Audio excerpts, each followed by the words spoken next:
Nós vamos ler um texto de livro de Atos, no capítulo 9, a partir do versículo 1 até o versículo 9. Nós vamos conversar algumas coisas aqui, entender, interpretar alguns enunciados na Bíblia, na palavra de Deus.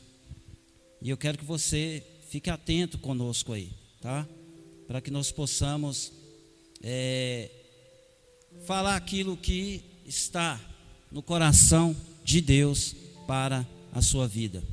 Diz assim: a conversão de Saulo no caminho de Damasco. Saulo, mantendo ainda ameaças de mortes contra os discípulos do Senhor, dirigiu-se ao sumo sacerdote e pediu-lhe cartas para as sinagogas de Damasco, a fim de que, se encontrasse alguns daquela seita, quer homens, quer mulheres, os levasse presos a Jerusalém. Aproximando-se ele de Damasco, na sua viagem, de repente, um resplendor de luz do céu o cercou. Verso 4. E caindo por terra, ouviu uma voz que lhe dizia: Saulo, Saulo, por que me persegue? Ele disse: quem és, Senhor? E respondeu o Senhor: eu sou Jesus a quem tu persegues. Verso 6. Agora levanta-te, entra na cidade, lá te será dito o que convém fazer. Somente até aí. Verso 7 fala que os homens que estavam com ele pararam espantados e ouvindo a voz, mas não vendo ninguém. No caminho de Damasco.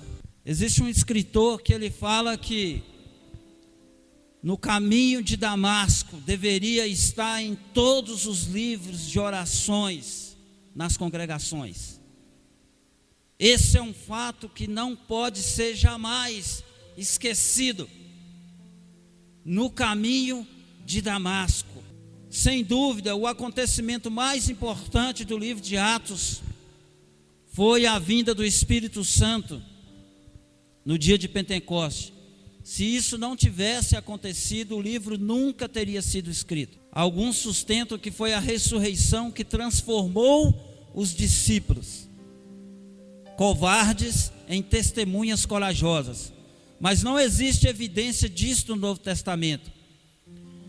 O que a narrativa sagrada demonstra claramente é que o Pentecoste que fez toda a diferença na vida dos discípulos.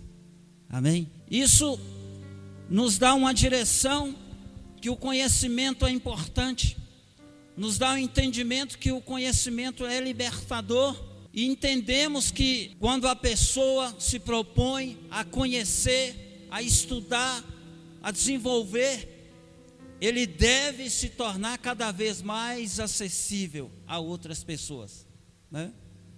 Basicamente isso deve ser o que norteia, né, o aprendizado, o conhecimento, aquilo que a pessoa procura evoluir, crescer e desenvolver na sua vida, seja ela secular, seja ela nas atividades, na empresa, seja ela secular, em família, seja no seu desenvolvimento pessoal. Então, o que faz a diferença na vida dos discípulos é o Pentecostes, porque eles já haviam recebido o ensinamento do Mestre, mas agora precisava de algo revelador.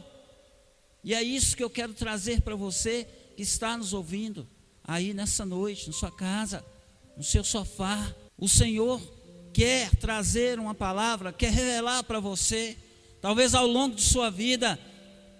Eu tenho 10 anos que eu sirvo ao Senhor, eu tenho 15 anos que eu sirvo ao Senhor, eu tenho 40 anos que sirvo ao Senhor, mas há um determinado dia, e esse dia é o caminho de Damasco, aonde a palavra vai ser revelada. Sobre alguns aspectos, pode nos parecer que o segundo acontecimento mais importante do livro de Atos foi a conversão de Paulo.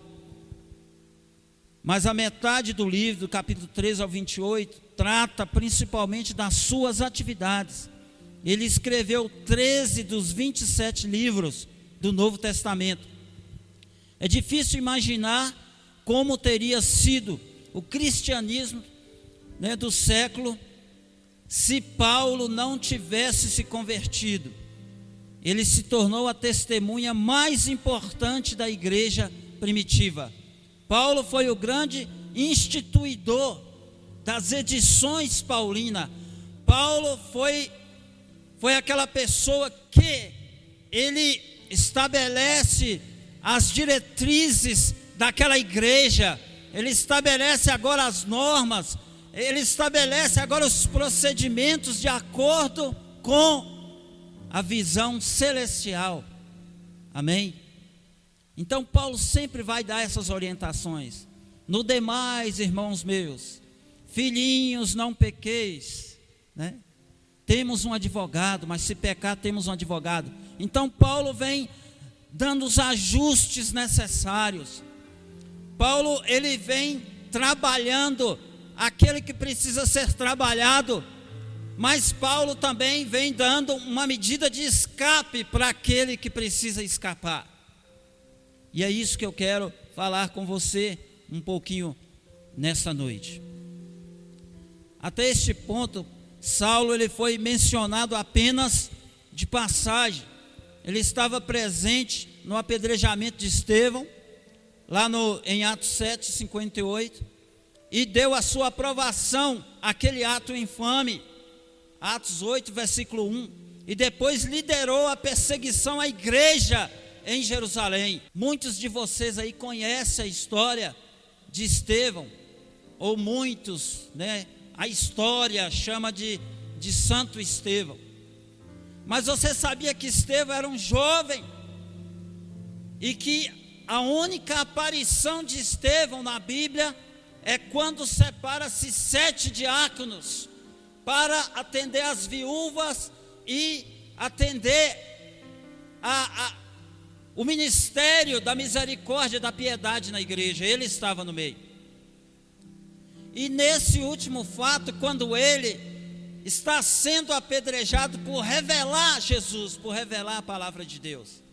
E a Bíblia fala que tamanha era a sabedoria sobre a vida de Estevão, que as pessoas não conseguiam combatê-lo com argumentos. Grande era a sabedoria que estava sobre a vida de Estevão. E começaram então a apedrejar. E esse consentimento vem desse jovem que está em pé, que quando as roupas de Estevão é lançado sorte, recai sobre os pés desse jovem chamado Saulo. Eu vejo aqui que Saulo estudou aos pés de Gamaliel, um fariseu, um rabino, um homem profundo conhecedor, um filósofo. E muitos de nós criticamos o farisaísmo, mas deixa eu dizer para você uma coisa: os fariseus, 300 anos antes de Cristo, eles começaram o avivamento da igreja, foram os fariseus. Mas nós começamos a atacá-los. Deixa eu me dizer uma coisa para você: Nicodemos era um excelente fariseu, um homem misericordioso de boas obras. José de Arimateia, um discípulo oculto, também era um fariseu. Apóstolo Paulo era um fariseu, e o próprio Gamaliel. Então nós temos homens, grandes vultos, que estavam ali zelando pela palavra de Deus. Eles não estavam fazendo a coisa errada, a direção estava errada, mas existe um momento que a palavra é revelada. Aleluia. E o que me chama a atenção nesse texto, eu fico analisando que não teve ninguém que pregasse para Paulo. Será que existia alguém que teria coragem de anunciar Jesus para Paulo?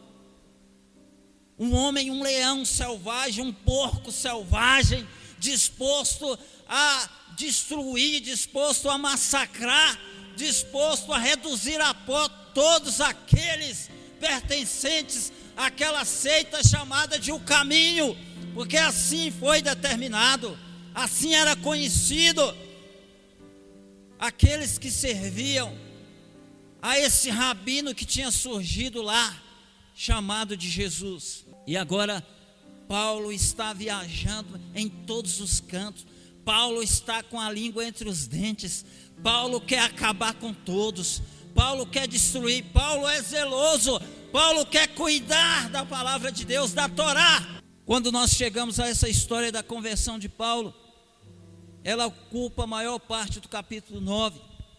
E a importância desse acontecimento, ela evidencia pelo fato de que ele é narrado novamente com alguns detalhes, lá nos capítulos 22 e 26, quando ele está no Sinédrio.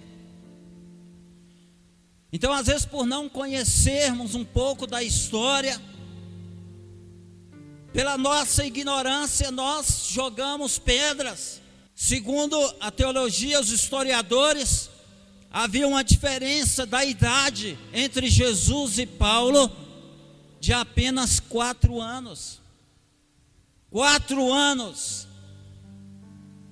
O que isso me faz pensar? Que Paulo, certamente, algum tempo daquele, já que Jerusalém era o centro, era o lugar onde as pessoas gostavam de ir, de ficar, de fazerem os seus discursos, certamente Jesus passou por Paulo. Certamente, não sei se no templo, não sei se em algum daqueles lugares, talvez em algum momento, olho no olho, quem sabe por ali, imaginando. Jesus não olha em algum momento para Paulo e às vezes profeticamente declara: você também será meu. E aqui nós estamos vendo um homem disposto com cartas para zelar pela Torá, para zelar pelo avivamento. E Saulo estava respirando ainda ameaças de morte. É o primeiro versículo que nós lemos. O texto grego diz inspirando. A frase pode provavelmente ser bem traduzida simplesmente como respirando morte. Ele queria matar. Deixa-me dizer uma coisa para você. Olha, tamanho era o zelo de Paulo. Muitos dizem que nesse texto Paulo cai do cavalo, mas há uma contradição, porque um judeu, um fariseu, ele não montava em cavalo. Quem montava em cavalo eram os romanos, como símbolo de ostentação, de poderio, mas ele andava a pé. Deixa-me dizer uma coisa para você: de Jerusalém até Damasco eram aproximadamente 320 quilômetros. Para se chegar lá era entre 2 sábados. Esse fato acontece mais ou menos 12 quilômetros antes de Damasco. Paulo está andando, Paulo está com sua comitiva, mas agora algo acontece no caminho de Damasco. Você já viu que alguns momentos da nossa vida, algum tempo da nossa vida, a gente luta por uma coisa, a gente luta por aquilo, a gente tem consciência, a gente tem conhecimento daquelas coisas, sabemos tudo sobre aquilo, mas há um determinado dia que você chega lá e fala: nossa, eu nunca imaginei que isso aqui era para isso, era esse o fim, era esse o objetivo. Já aconteceu isso com você? Você conhece, às vezes, um utensílio, alguma coisa que você usa, e de repente você chega lá, conhece aquilo, mas de repente um belo dia alguém manuseia de forma diferente, e aí você: nossa, eu nunca tinha observado, eu nunca tinha pensado, eu nunca tinha visto, eu nunca tinha usado dessa maneira. E aí o que acontece? A revelação chega, descortina, há um descortinar. Nós hoje estamos muitos enclausurados. Nós estamos vivendo esse tempo de pandemia. Isso não deve ser nenhuma surpresa para aqueles que servem ao Senhor e que leem a Bíblia, porque a Bíblia fala sobre rumores de guerra, fala sobre nação contra nação, fala sobre governo contra governo, fala sobre corrupção, fala sobre pestes, fala sobre pandemias, fala sobre pedras que cairão do céu. Se você ler o livro de Apocalipse, você vai ver, fala sobre bichos, sobre inúmeras coisas, sobre o sol, se converter em sangue, sobre as estrelas caírem do firmamento. Então isso não pode ser nenhuma surpresa. Agora eu vejo isso uma maneira aonde nós, como igreja do Senhor, começamos a olhar para dentro de nós e fazer aquela autoavaliação.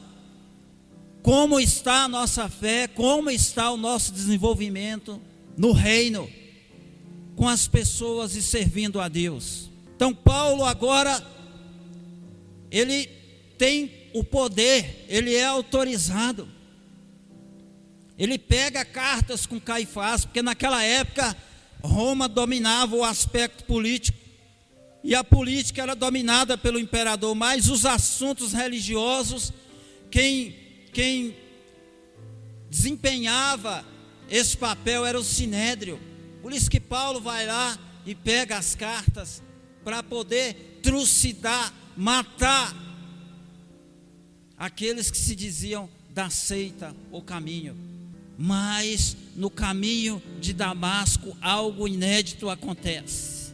Tem algumas coisas que é muito interessante, e nós precisamos agradecer a alguns homens que passaram na história.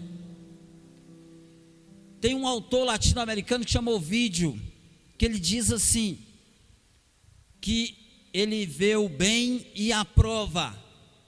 Ele vê o bem e aprova, mas ele segue o mal. Ele declara isso em uma de suas literaturas chamada Metamorfose.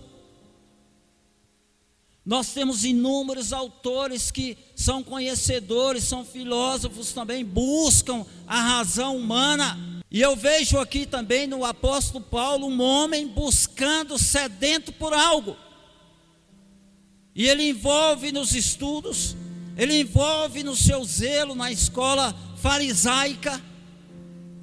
E ele começa agora a exercer uma função, porque o desejo dele é zelar. Soa para você interessante uma frase assim, fazendo a obra de Deus contra Deus. Engraçado isso, né? Controverso, contraditório. Nós podemos fazer a obra de Deus contra Deus. Nós podemos fazer a obra de Deus sem Deus. E nós podemos fazer a obra de Deus com Deus. Amém? Foi o que Moisés disse. Moisés, quando estava lá conversando com o Senhor, Deus falou com ele assim: Moisés, deixa eu te falar um negócio. É o seguinte, eu tirei você do Egito, então pega esse povo seu aí e vai com eles, e eu vou ficar no meu canto. Moisés falou, chamou Deus, falou com ele assim: Deus, deixa eu falar um negócio aqui com o senhor, o projeto é do senhor, eu sou apenas um cooperador desse projeto, eu não serei responsável por esse projeto ele é do Senhor. Foi o Senhor que começou esse projeto. O Senhor começou, o Senhor vai terminar o projeto.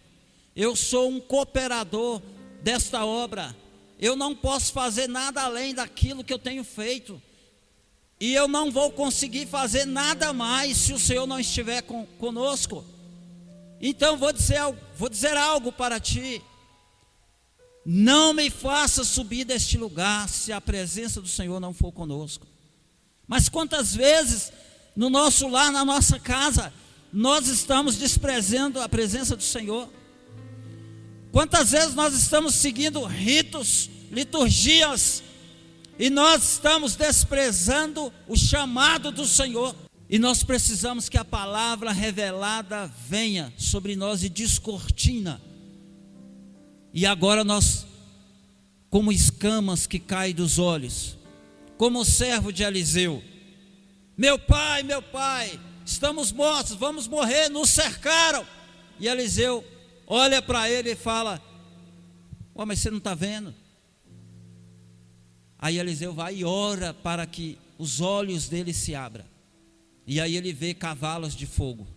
E aí Eliseu fala assim: "Maior é o que está conosco do que os que estão com eles." Aleluia. Então aqui Paulo, ele é confrontado nesse texto, quando o próprio Deus, quando o próprio Jesus, no versículo 4, fala com ele: "Saulo, Saulo, por que me persegue?"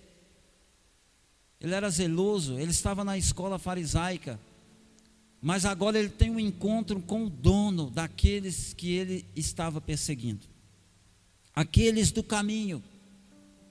Aleluia. E aqui nesse texto, Paulo, quando ele está caído ali no chão, e eu quero que você entenda comigo, existem algumas coisas na Bíblia, ou existem algumas frases que elas são extremamente interessantes. Por exemplo, na poesia brasileira, a rima é interessante. A riqueza da poesia, do poema, é a rima. Mas na poesia hebraico, grego, a riqueza é exatamente você falar algo em uma frase e algo controverso na segunda frase, ou vice-versa, tanto faz. A gente chama isso de poema antitético. Inclusive nos Salmos você vai ver muito isso. E aqui nós estamos vendo uma linguagem dedicada: "Saulo, Saulo, por que me persegues?" E aqui Saulo olha e diz: "Quem é, Senhor?" Paulo está devotando uma atitude de respeito, mesmo que é alguém que ele não conheça. Mas ele entende que existe algo ali completamente diferente. Agora eu quero que você entenda uma coisa comigo. Tem uma frase que ao longo da minha vida eu uso bastante. Eu digo assim: seja um homem da noite para iluminar o seu dia. Parece controverso, né? Seja um homem da noite para iluminar o seu dia. Mas o fato interessante aqui é que se sucede aqui no caminho de Damasco, se sucede ao meio-dia uma luz,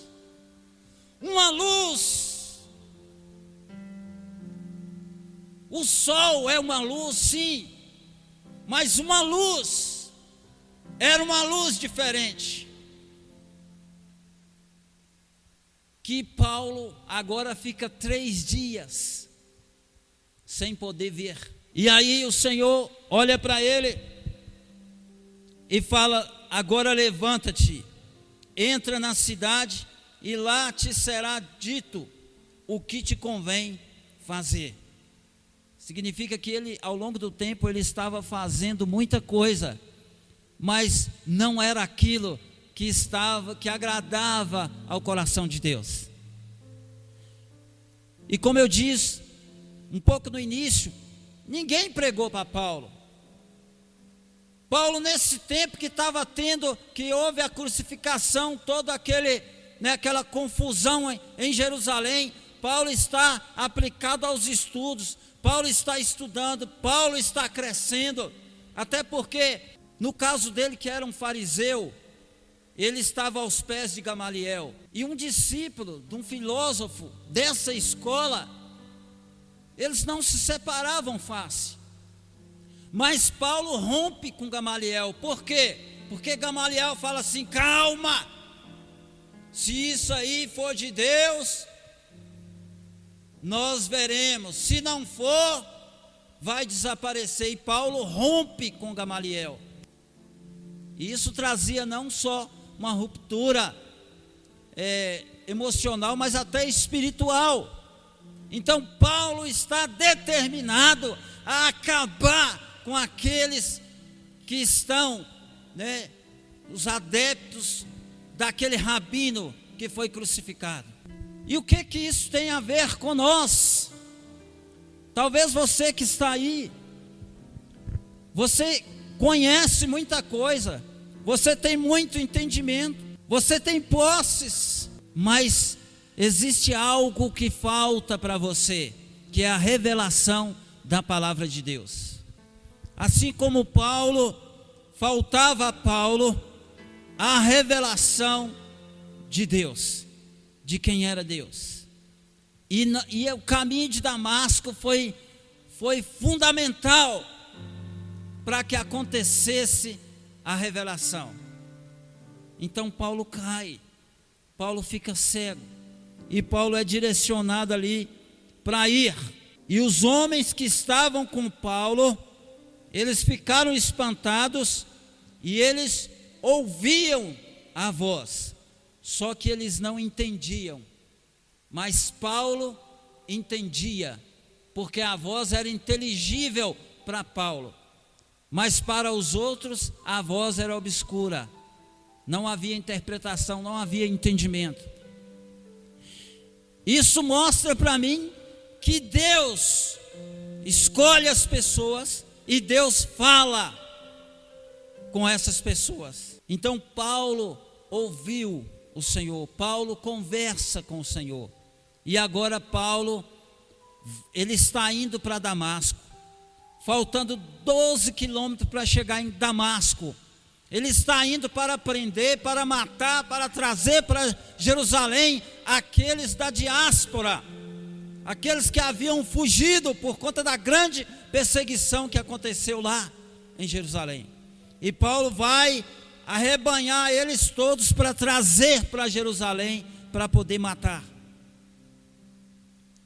Mas agora ele tem um encontro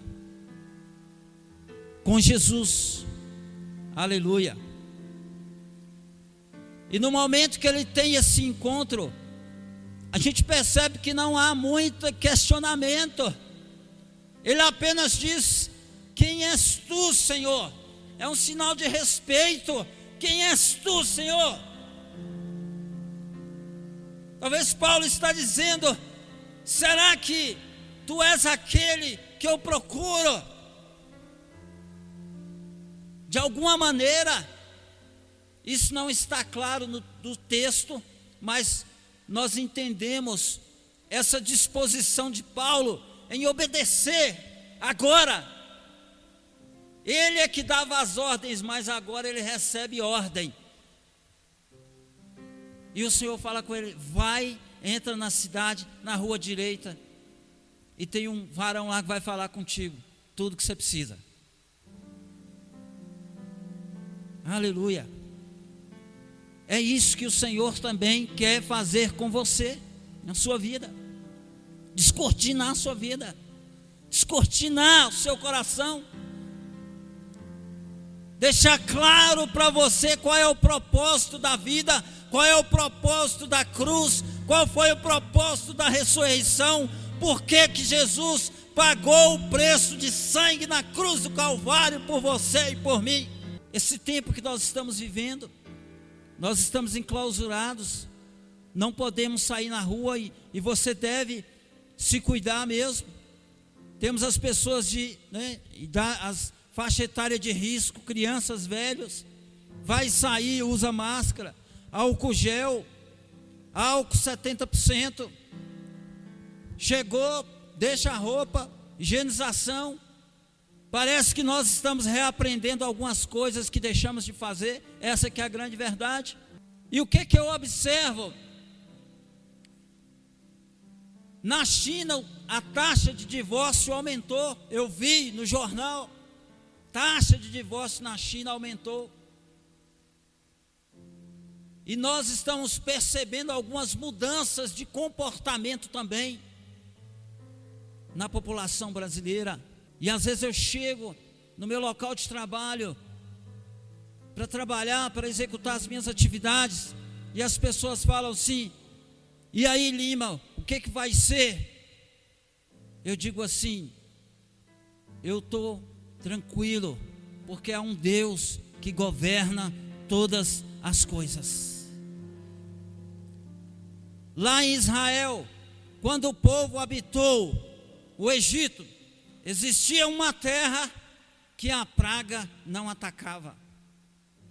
as 9 pragas não chegaram nessa terra. Chamava-se terra de Gósen. Era a terra que os egípcios não queriam, porque era campos, era pastagem, e eles não gostavam desse negócio de pastorear animal, de ovelhas. Mas os israelitas foram treinados para isso, pastorear. Lá nessa terra não chegava saraivada de pedras, mosquito, não chegava. Eles sobreviviam, porque havia um Deus que cuidava deles. Agora a 10ª praga, essa chegou para todos. O que isso, qual a informação que traz para mim? Que a morte chega para todos, não importa, é o ciclo da vida. A morte chega para o pequeno, para o grande, para todos. Agora lá na terra de Gósen, a morte não poderia entrar na casa que no umbral da porta tivesse espargido uma substância avermelhada do cordeiro, que tipificava a pessoa de Jesus. Será que na sua casa tem só o álcool 70%, tem o álcool gel e tem máscara? Mas deixa eu te perguntar uma coisa: na sua casa, você porventura foi lá dar uma reparada se na entrada existe uma mancha vermelha do sangue de Jesus, que morreu na cruz do Calvário para nos salvar? E já olhou se tem esse sangue espargidos lá no umbral da porta? Deixa eu dizer uma coisa para você: se na sua casa tiver espargido o sangue do Cordeiro, o Emanuel, o Deus forte, aquele que tira o pecado do mundo, aquele que batiza com fogo e com o Espírito Santo, aquele que João fala que na sua coxa direita tem 7 estrelas, se lá tiver esse sangue, nenhuma praga vai chegar. Aleluia. Porque nós não vivemos porque vemos no mundo, como dizia João, como dizia Paulo: não ameis o mundo, nem as coisas que no mundo há, porque quem ama o mundo, o amor do Pai não está nele. É um tempo de você se posicionar diante de Deus. Você como igreja, você que está aí sentado na sua casa, talvez você não está dando tanta importância para essa palavra, e talvez você vai assistir essa palavra daqui a alguns dias também. Essa palavra é para você, é para você se colocar na posição que o Senhor quer falar contigo. E a primeira coisa que Deus fala com Paulo: levanta-te, que eu vou te falar. Levanta-te, entra na cidade e lá você vai saber o que precisa ser feito. O Sinédrio tinha dado cartas para ele, para perseguir a igreja. Ele tinha autorização, ele tinha um rumo, ele tinha um norte. Mas lá na estrada de Damasco, descortinou. As coisas ficaram claras agora. E agora Paulo entende qual é o rumo, qual é a direção, para onde ele precisa ir. Já viu aquela frase que diz assim, que para a pessoa que não sabe aonde quer chegar, qualquer lugar serve? Tem gente desse jeito, qualquer lugar serve. Mas para nós que conhecemos a palavra de Deus, qualquer lugar não serve. Qualquer lugar não serve. O lugar que nós queremos chegar é lá onde está o nosso Pai. Em João 14, Jesus fala assim: não fiquem tristes, não fiquem preocupados, creia em Deus e também em mim. Na casa do meu Pai tem muitas moradas, eu conheço. Vou preparar-vos lugar, para que onde eu estiver, vocês estejam também. Jesus está dizendo para os discípulos: fica tranquilo, eu vou na frente para arrumar, eu vou personalizar para vocês, eu vou organizar para vocês, e vou esperar para receber vocês. Então o Senhor está personalizando para você. A Bíblia fala, Salmo 37, versículo 4: agrada-te do Senhor e Ele satisfará os desejos do teu coração. Jesus está personalizando a sua casa, uma morada para você. Na estrada de Damasco acontece toda a reviravolta que os cristãos precisavam.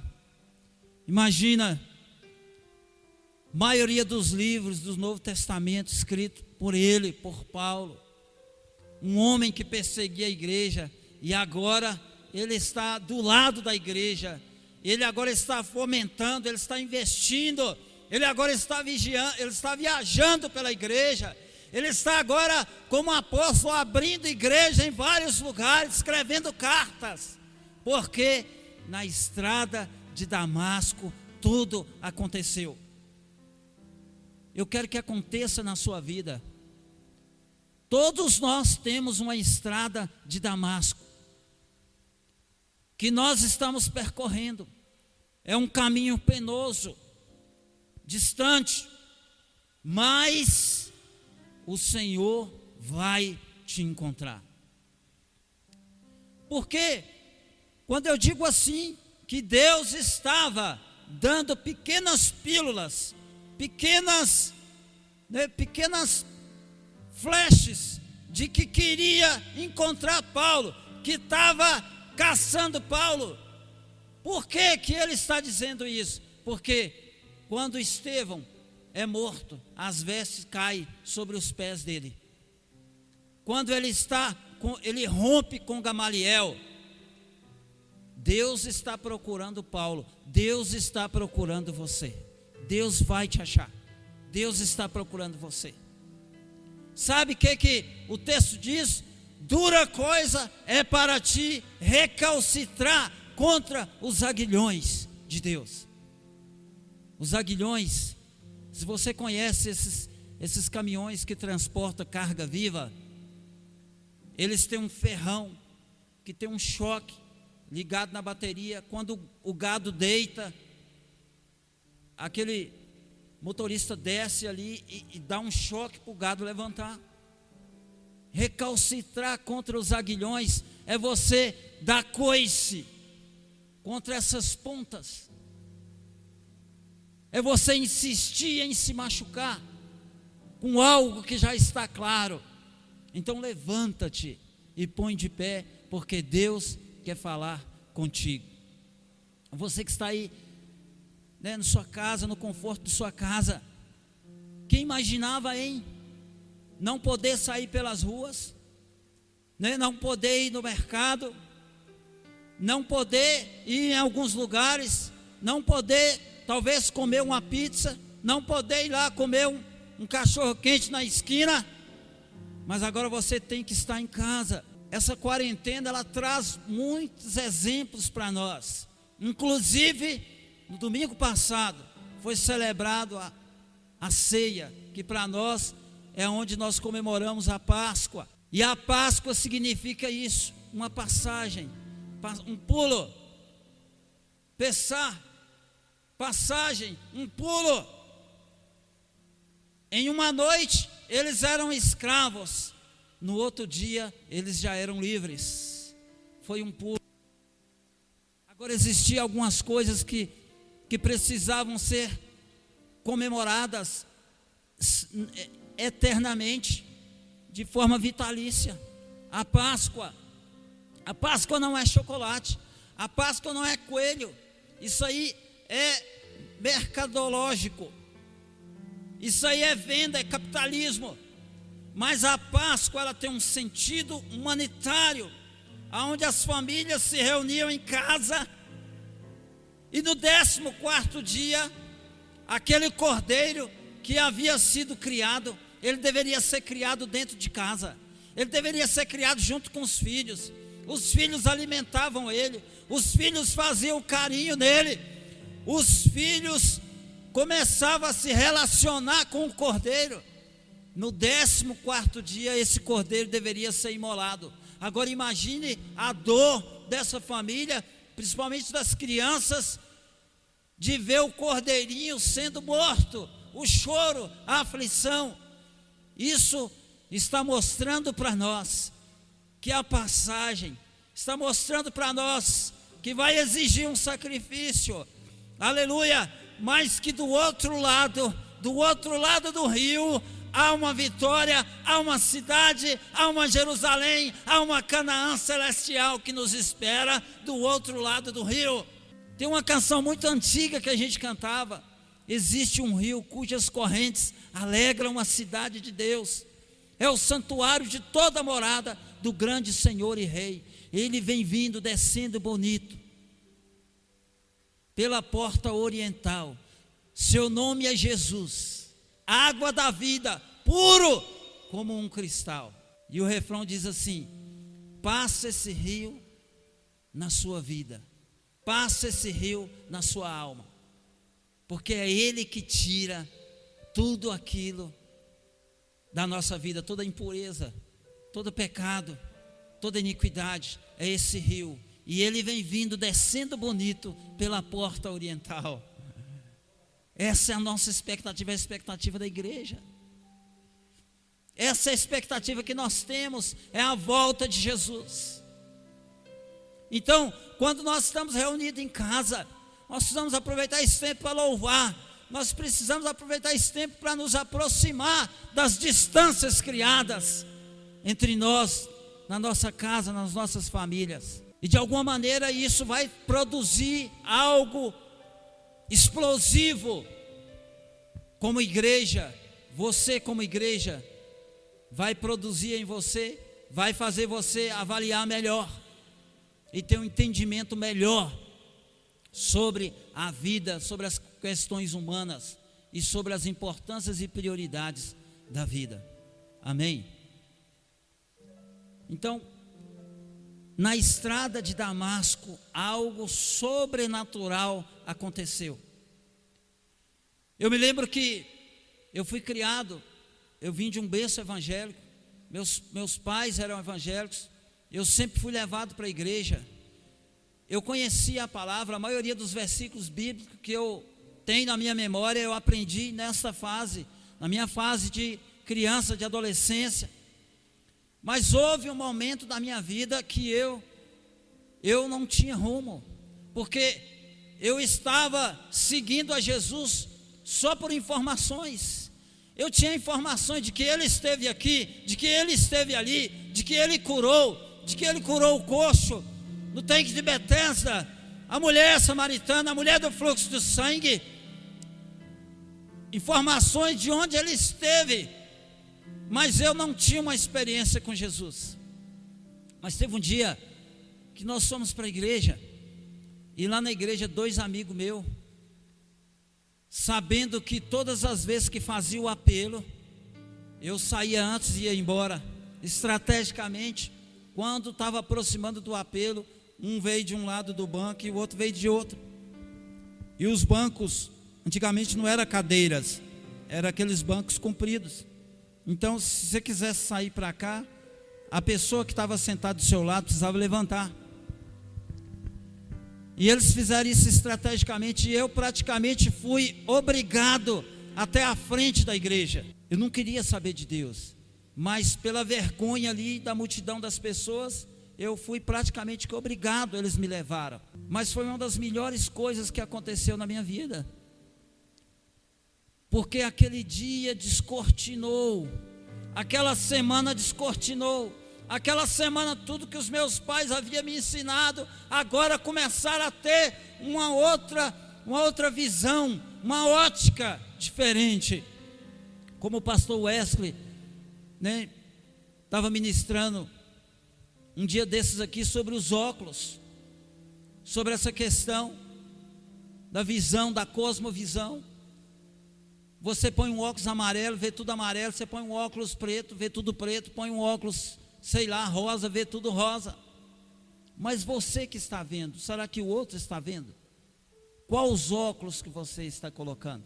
Nós precisamos ver como o Senhor vê, e não como o mundo vê. Por isso que a Bíblia fala: tende em vós a mente de Cristo. Paulo fala em Romanos 12, 2, o que ele fala? Não vos amoldeis a este mundo, mas transformai-vos pela renovação. Amém? Essa tem que ser a palavra para a sua vida, para a sua família, para a sua casa. Na estrada de Damasco.